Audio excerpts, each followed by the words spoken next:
We are going to discuss object-oriented concepts in Ruby. First of all, let's know what is Ruby. Ruby is a cross-platform interpreted language which has many features in common with other scripting languages such as Perl and Python. It has English language style syntax which looks somewhat Pascal-like at first sight. It's thoroughly object-oriented and has a good deal in common with the great granddaddy of pure object-oriented languages, Smalltalk. It has been said that the language which most influenced the development of Ruby were Perl, Smalltalk, Eiffel, Ada and Lisp. The Ruby language was created by Yukiro Mustamoto and it was first released in 1995. Now we'll discuss about the object-oriented concepts. In here we are going to discuss about class, objects, methods, instant variables, encapsulation, inheritance and polymorphism. Let's go to the classes, objects and methods. A class is a blueprint of an object. It defines the data. An object contains the way it behaves. Many different objects can be created from a single class. So you might have one cat class but 3 cat objects, Tiddles, Cuddles and Flossie. A method is like a function or a subroutine that is defined inside the class.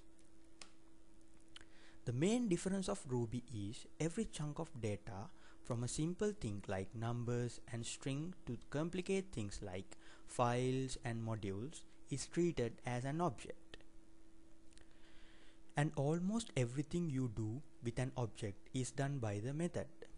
Even operators such as plus and minus are methods. Consider the following: x equal 1 plus 2. Here the plus is a method of fixed num object. 1, the value 2 is sent to the method. The result 3 is returned and this is assigned to the object. X incidentally, the operator equals is one of the rare exception to the rule that everything you do with an object is done by a method. The assignment operator is a special built-in thing. This is not a formal terminology I hasten to add, and it is not a method of anything. Now let's see how to create objects, as in most other object-oriented programming languages. A Ruby object is defined by a class. The class is like a blueprint from which individual objects are constructed. For an example, this class defines a dog. Class dog define set name in brackets a name.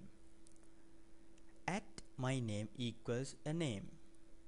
End, this end is for the def set name end, and the other end is to the end the class.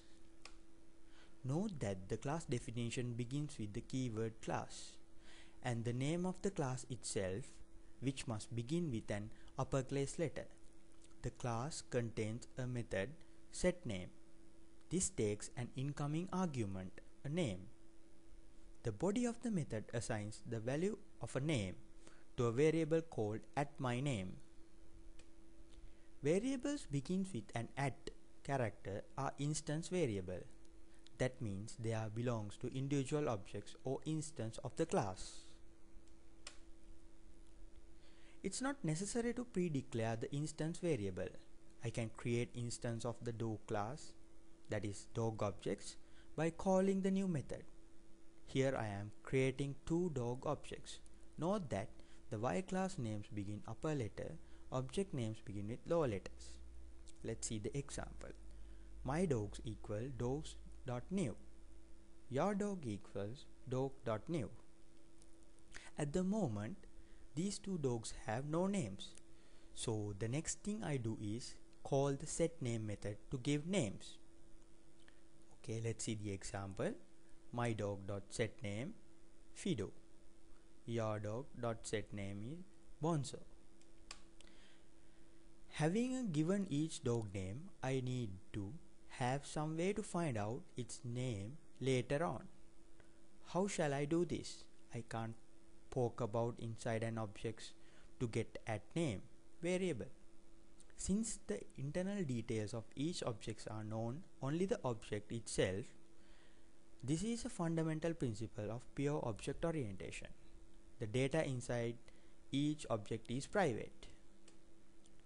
There are precisely defined ways into each object. For an example, the method setName, and precisely defined ways out.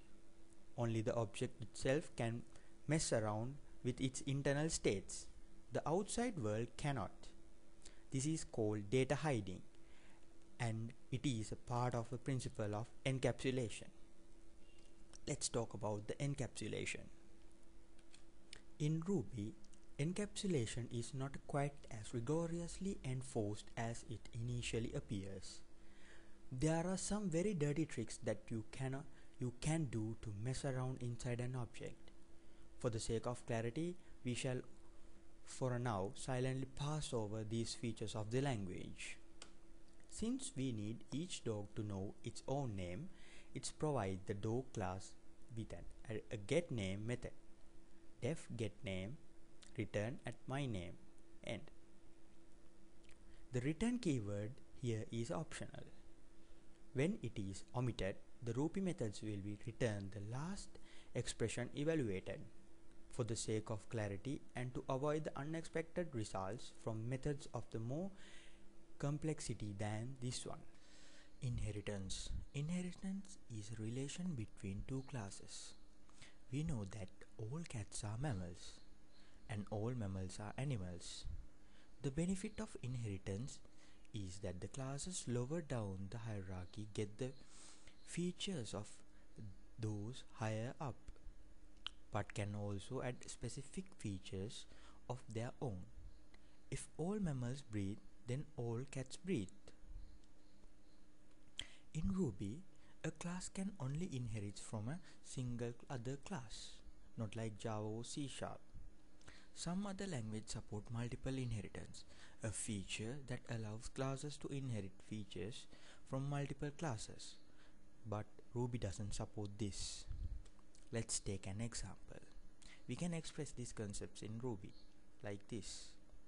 Class mammal, define breathe, puts inhale and exhale, end.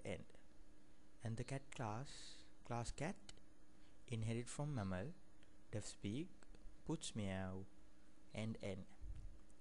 And we are taking a variable as Rani equals creating new objects cat.new, and then we have the 14th line, Rani breathe, Rani speaks. Okay, let's take a look at the output of this. When we compile the program, we get inhale and exhale meow. So though we didn't specify how a cat should breathe, every cat will inherit that behavior from the mammal class. Since cat was defined as a subclass of mammal, in object-oriented terminology, the smaller class is a subclass and the large class is a superclass. The subclass is sometimes also known as the derived or child class, and the superclass as base or parent class. Hence, from a program's standpoint, cats get the ability to breathe for free. After we add a speak method, our cat can both breathe and speak. There will be situations where certain properties of the superclass should not be inherited by a particular subclass. Thought birds generally know